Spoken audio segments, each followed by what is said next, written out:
Claim no copyright for the channel that is shown. I highly advise you to subscribe to it though, because there's a lot of informative information that concerns everybody. And it's keeping you updated on a lot of things that are happening. But for fellow TIs, this is something you all may want to let a lot of people know about.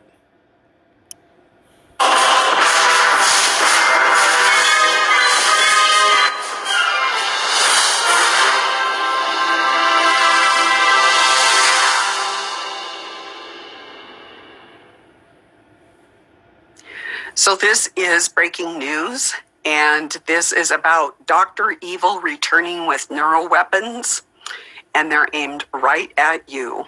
So the images that you see are Nazi images that indicate or signal bioweapon experimentation.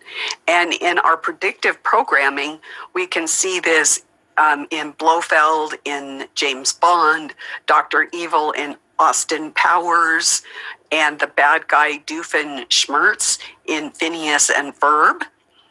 And in real life, the head doctor of Plum Island, when it was transferred from the military to the USDA, also fit this image, as well as Dr. Leonard Eldridge, who did biological experimentation with pathogens that came from Plum Island and who put out an assassination contract on myself back in about 2007.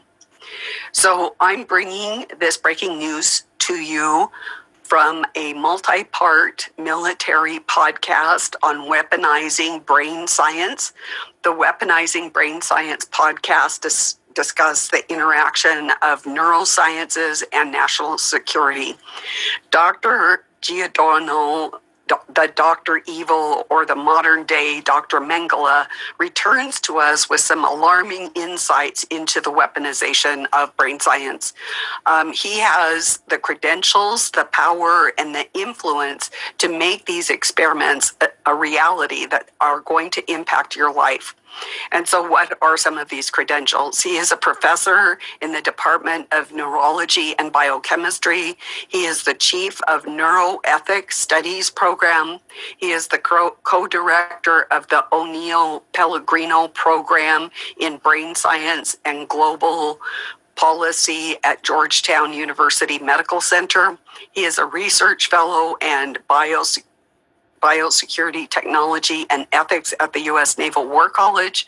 He is appointed member of the Dartmouth Neuroethics Legal and Societal Issues Advisory Panel. He is a senior fellow of the Defense Operational Cognitive Science Section. He is part of a multi-layer assessment group at the Joint Staff of the Pentagon. He is a consulting bioethicist for the Defense Medical Ethics Committee. He is a Donovan Fellow for Biowarfare and Biodefense at the U.S. Special Operations Command. He is an appointed member of the Department of Health, who is calling the medical martial law emergency. And he is also the Human Services Secretary Advisory Committee on Human Research. So how does this doctor define a neuroweapon? Let's listen in his own words. Can you define what you mean by the word neuroweapons? The idea of using any instrument or method as means of contending against others is a very formal definition of a weapon. It need not be something that is malevolent per se. So what does a neuroweapon do? Let us listen carefully to the words that are being said. But again, by operational definition, what a weapon does is in some way alters that individual's thoughts, emotions, behaviors, physical nature, health, in such a way that is going to be more amenable to the individual who is yielding the weapon. So, in other words, I'm changing an individual's stance towards me in some way and making them engage in a stance that's more aligned with what I want them to be. That's a formal definition of a weapon that comes right out of the Oxford English Dictionary. As the coronavirus pathogen flooded the earth, disrupting the whole of society, Powerful neuroweapons were deployed to change our behavior into a global consciousness, yielding our individual sovereignty once the domain of Almighty God into the hands of the global puppeteers for exploitation and final destruction. What are the purposes of the neuroweapons? Morbidity, which is defined as making you sick, as you will soon discover with coronavirus and some of the new bioweapons that will be released, and also mortality, killing you outright, either over a long period of time or suddenly. It really doesn't matter. Let us listen once again. Clearly, when we think of weapons, we think of things like bombs, tanks, planes, boats, soldiers. And that's not incorrect. I mean, I think the more colloquial use of a weapon represents some instrument that's going to induce some kind of morbidity or mortality. And when utilized in these bellicose constructs, that's certainly one of the ideas of weaponology. But weaponology, as we discussed last time, can also include things that I do to my own forces, whether it's the human resources or whether the actual forces themselves, to make them more efficient in their mission of national security, intelligence, and defense, not only in terms of what I do to others. In that sense, right now, the military and government are joining together, yoking, if you will, to harness your neurological system. And what is that? That is your nervous system, which is a complex network of nerves and cells that carry messages to and from the brain and the spinal cord to various parts of your body. These neural weapons are removing you from the protection of God. Hear the word of the Lord. But now, O Lord, thou art our Father. We are the clay, and thou art the potter, and we are the work of thine hands. Isaiah 64:8. And as we listen, let us think of the following biblical passage also. Be ye not unequally yoked together with unbelievers. For what fellowship hath the righteous with the unrighteous? And what communion hath light with darkness? 2 Corinthians 6:14. if we put the neuro prefix to weapon, what we're really looking at is harnessing the neurological system, both peripherally and centrally, and its functions of thought, emotions, and behavior, so as to then yield instruments, methods, techniques, tactics, and tools that can then be leveraged against others. In the following, you can clearly hear that the military and government are gaming. They are purchasing your emotions and conduct, an alarming thought indeed. So let's listen. So as for us to then gain some purchase over their thoughts, emotions, and conduct. A neuroweapon is a weaponized tool to change your body and mind, molding it to fit the satanic globalist agenda. These neuroweapons are comprehensive. So a neuroweapon is essentially any weaponized method or tool that acts through the nervous system or at the nervous system, upon the nervous system, to influence and change the attitudes, feelings, thoughts, behaviors of others. Not only can neuroweapons impact your mind and body, they are tools designed to exploit and extract your most personal and intimate information, some of which is only known unto your creator until it is extracted or mined from your body and mind. These weapons impact how you think and move.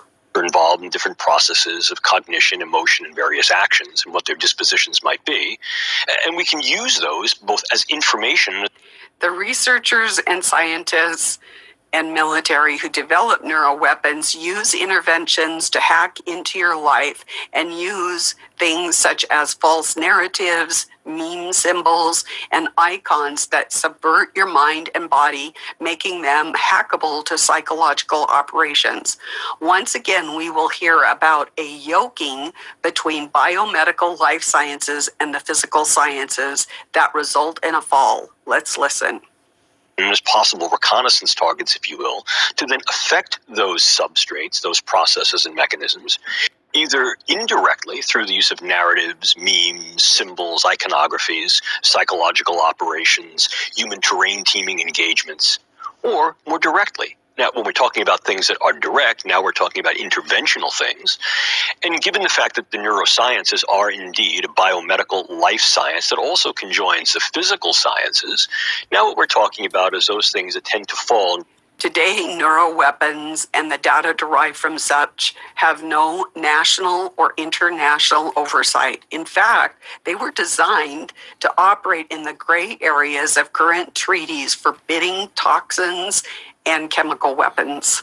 Under the rubric of biological toxins and chemical weapons, broadly construed as drugs, microbes or bugs, toxins, devices, and data.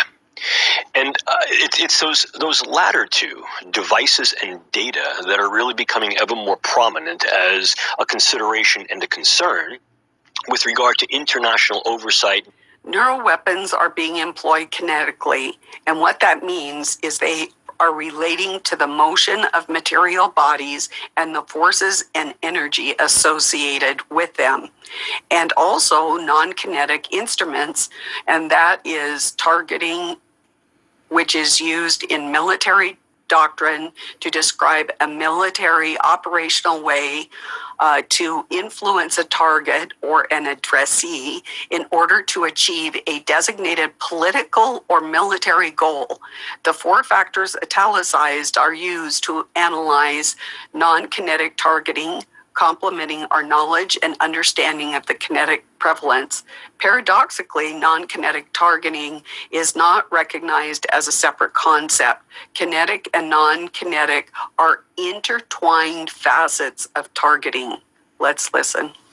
Neuroscience and neurotechnologies are then leverageable and employable as weapons on a variety of different fronts, not only being used kinetically, but increasingly being used as non-kinetic instruments to effect disruptive effects rather than destructive effects per se. Neuroweapons have become increasingly sophisticated and have gone operational, which means they are now being used and used extensively. Neurotechnological devices. Certainly these devices have gained in their sophistication and their capability over the past decade and a half, and their viability and potential value for use in various forms of weaponology has increased as a consequence of not only their sophistication and capability, but also their facility of being developed and then being employed operationally in many cases. Due to their overt and common usage, neuroweapons have come onto the radar of those who manage biological and weapons conventions. Forms of testing and deployment that would then render them operational under a range of circumstances and conditions.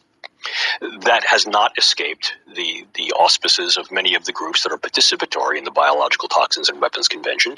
When scientists, researchers, and the military talk about neuro devices, they are talking about enabling devices.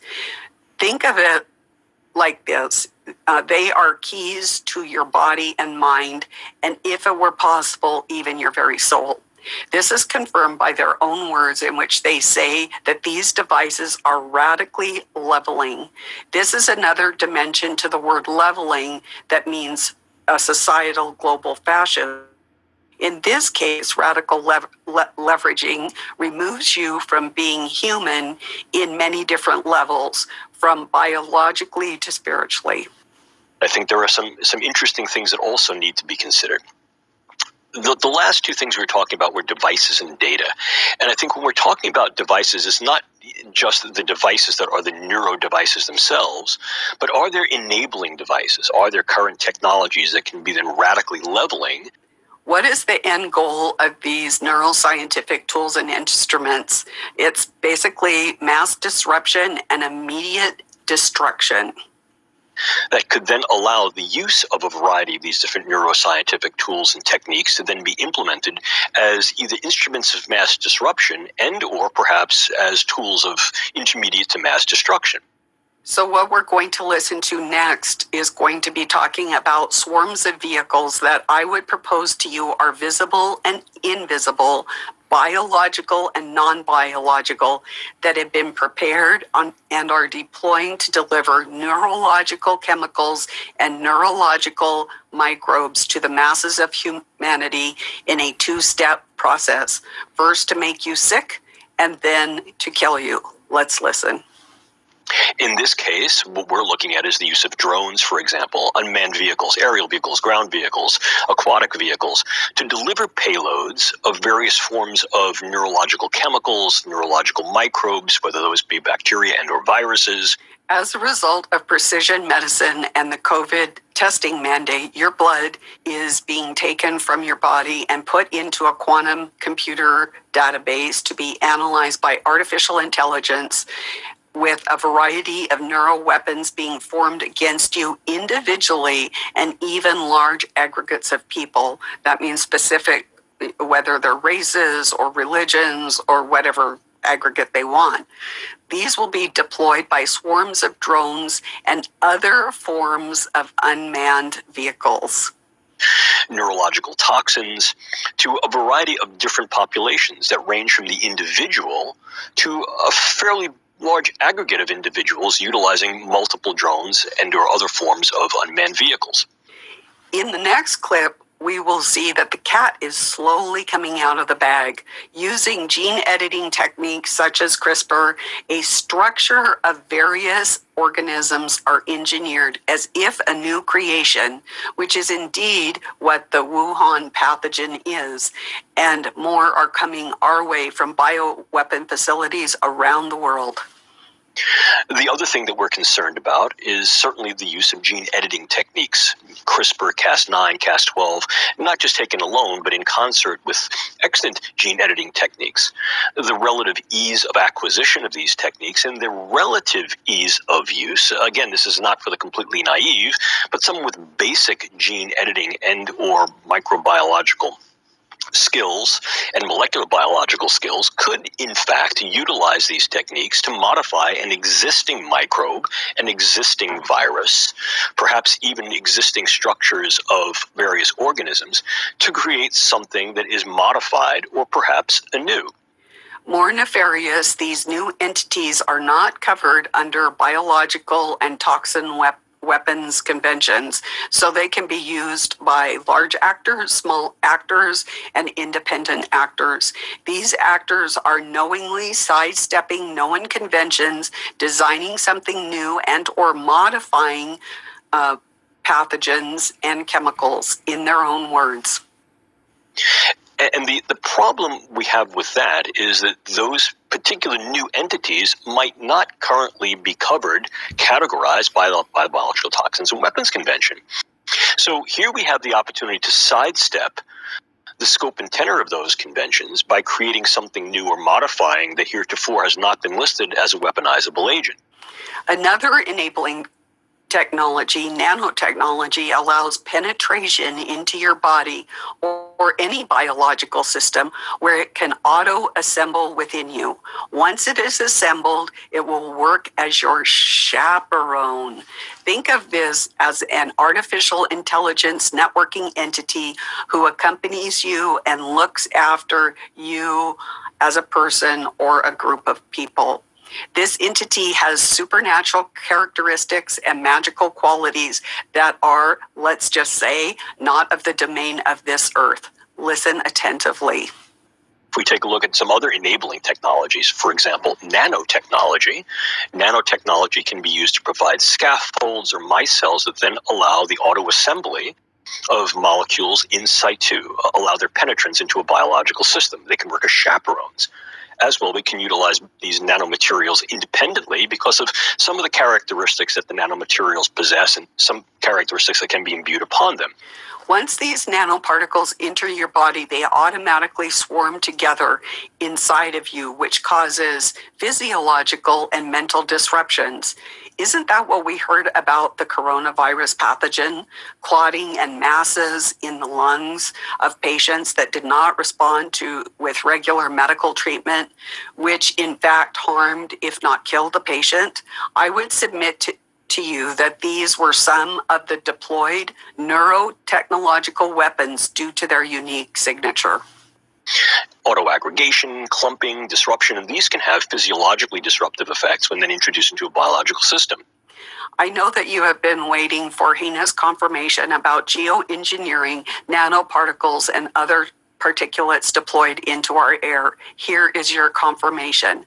They are weapons. They are force multipliers. In military science, force multiplication or a force multiplier refers to a factor or a combination of factors that gives personnel or weapons, that's military, the ability to accomplish greater feats than without it. And they are also potentiators, which means they cause certain chemicals and toxins to become more potent and more powerful. Let's listen. And one of the more recent developments has demonstrated that these types of nanomaterials are aerosolizable. We can spray them into the air. Now, again, the aerosolizable field at present is rather limited in terms of its size and with regard to its durability and its distance. But these are simply steps toward what may then be probabilities and or possibilities of how nanomaterials might be used either alone and or in tandem with other things to either be force multipliers and potentiators or to be used as weaponizable entities themselves. Weaponized data and information are part of this particular weaponry. And last, but certainly not least, is the idea of weaponized data, weaponized information. Data is being used as a force multiplier to engage your brain and body in its own destruction. We've looked at how data might in fact be influential with regard to a force multiplication, not only to engage what the brain sciences are capable of doing, but also to engage the brain sciences in weaponizable ways. You have probably heard of brain mapping. This is a tool for artificial intelligence to access at global scale all the brains on the planet, bringing them into submission and domination. I would posit, as a brain scientist myself, that much of the contemporary trajectory of what the brain sciences are recently doing and are intended to do, are aiming to be done, the larger scale and very innovative projects, for example, in imaging and brain mapping, in trying to access the brain remotely on a variety of scales and to engage the brain's functions on a variety of scales.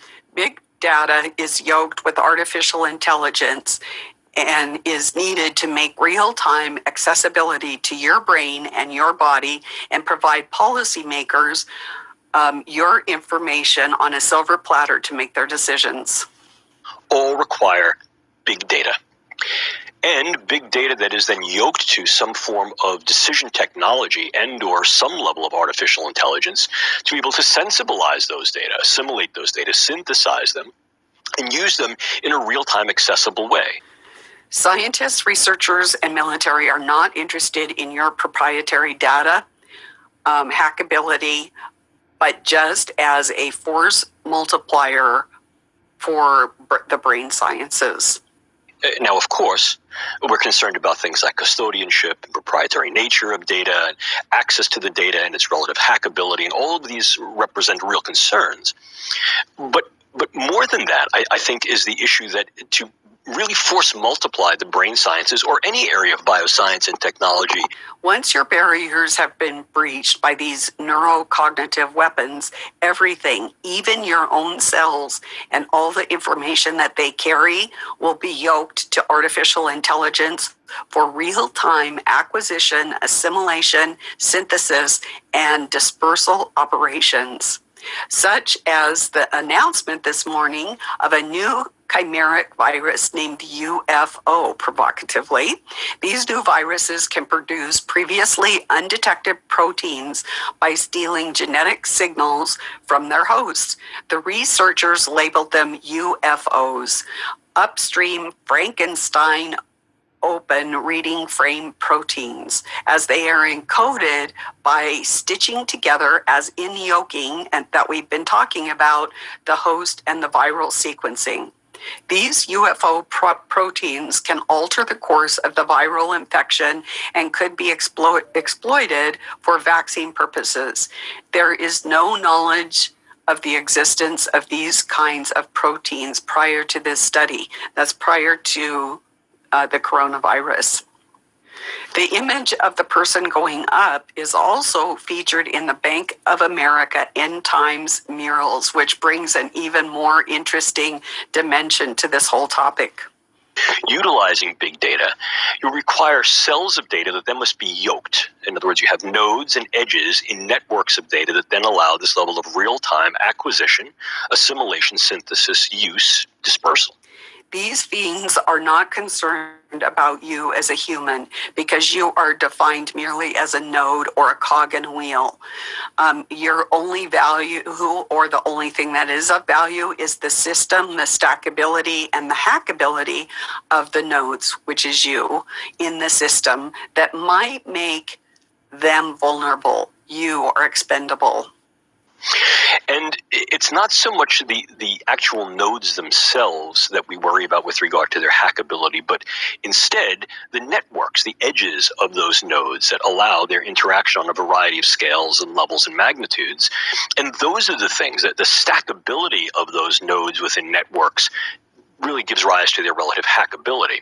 Your information, as you probably know, is used in a variety of ways that are malevolent. And on occasion, some are benevolent, but on the most part, it is malevolent at this point. And what we're worried about in this concern are a number of things. Number one, that the more data I have about an individual or groups of individuals, the more information clearly I'm able to amass about them, and the more I can use that information in a variety of ways. In many ways that are benevolent, certainly, but also in ways that may be malevolent. Listen to how your personal information is yoked to make you a targeted individual victim. In other words, the more I know about you, the more I know where your relative strengths, capabilities, weaknesses, and flaws lie, and the more I can target those things in ways that are specific to you. And that can be across a range of dimensions. It could be your biology. It could be things that have to do with your psychology. It could have to be things with your social engagements, or even something that has to do with your economics. So what I'm able to do is vulnerabilize you by virtue of the amount of information I'm able to put together about you and then yoke that to other information. There is no hiding today in our current system. What you need to do is begin to reduce your kinetic action or your motion. Take a page out of the invisible man's playbook. Now is the time. I can track you in real time based upon your various movements and the various kinetics that come out of your social media cell phone, and how you're using, for example, credit cards in a variety of different loci in your geographies. Just how far will this disruption and destruction go if you oppose the agenda and the system that is assembling before your eyes? Just say nobody in your sphere, from your family members to acquaintances, is safe. I can link you to others in your social chain, and each one of those then becomes a viable nexus through which I can then vector some influential effect, disruptively or destructively. What is more up close and personal than a weapon of mass destruction? Precision pathologies that were developed by you submitting your blood to AI through the programs of precision medicine and COVID testing. Listen to what Dr. Evil is saying. If we take that down to the biological level, the more I know about you biologically in terms of your genome and your genetics and particular aspects of your phenotype, the more I may be able to develop precision pathologies that can affect you specifically in ways that are unique and peculiar to you. And I can do that in a very up close and personal way to disrupt a variety of your physiological processes and therefore create relative devastation, disruption, and destruction. How will you survive once the complete vastness of your data has been corrupted? Is your data what defines you? Perhaps of the things that you are and the things that you do. But I can go beyond that as well.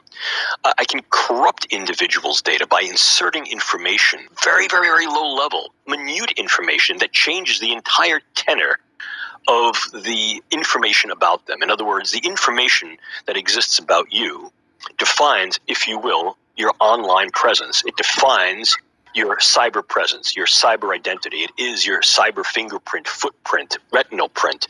Right now, certain operations are messing with your records and your footprint. This tweaking may be so small that it is not discernible or perceptible. This is character assassination and will ultimately result in influencing just how much, or if you can at all, operate within society. Sobering yet, it is scalable from the cellular level to the societal level.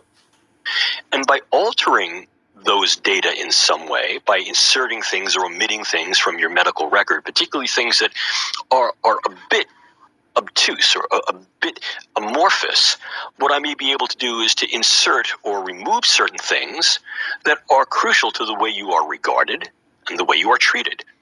I can, for example, put into your medical record that you have a familial history of psychiatric disease, or that you particularly have some underlying biological condition that may require treatment or that may negate your treatment. And as a consequence, the way you are not only regarded medically, publicly, politically, legally, and economically, but the way you are engaged and the nature of your engagements can be affected on a variety of scales, literally from the cellular all the way to the social.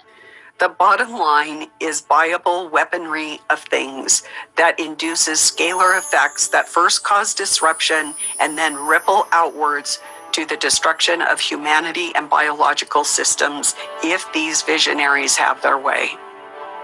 So when we're talking about the viable weaponology of things neuro, or any really area of bioscience and tech, what we're worried about is those scalar effects that are both disruptive and ultimately, by virtue of ripple, destructive. There's more streaming out of the bowels of technology, so stay alert and aware, and I will bring you further news on the topic. Until the next time. It's very interesting that he says that. And if you want to know why, let me show you a lot of the stuff that I've caught lately. Let me just go back a bit. Let's go back. And no, not that one. Right here. This. Yeah, this should work. This should do. I was able to track their drone, the drone's location since it was latched onto my GPS. And it's basically, hold on. So that the app won't be not this one.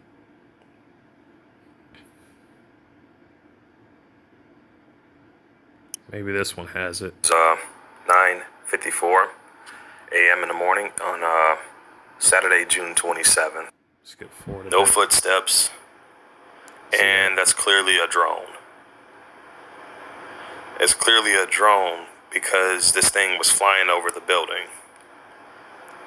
So, I have my confession from them that this is happening. And this is actually happening even now as I speak.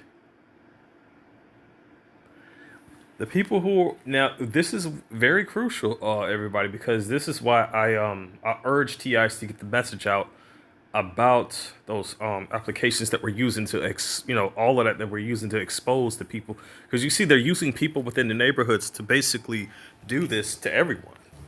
You see they're starting with a short few, but they intend to spread this out to everybody. We need to stop those short few before that happens. Gotta stop them. So if you want to check all of the rest of these videos, go ahead. I've already found the people who are mainly responsible for this, and I've already given out the warning to the people who they hired. Now there are other people who are now aware of where these people are at. Lots of other people. So chances are, if they're doing this to me, chances are they're doing this to somebody else too. Stay safe, stay strong, everybody. The link to that channel, I guess I'll leave a link to it in the description.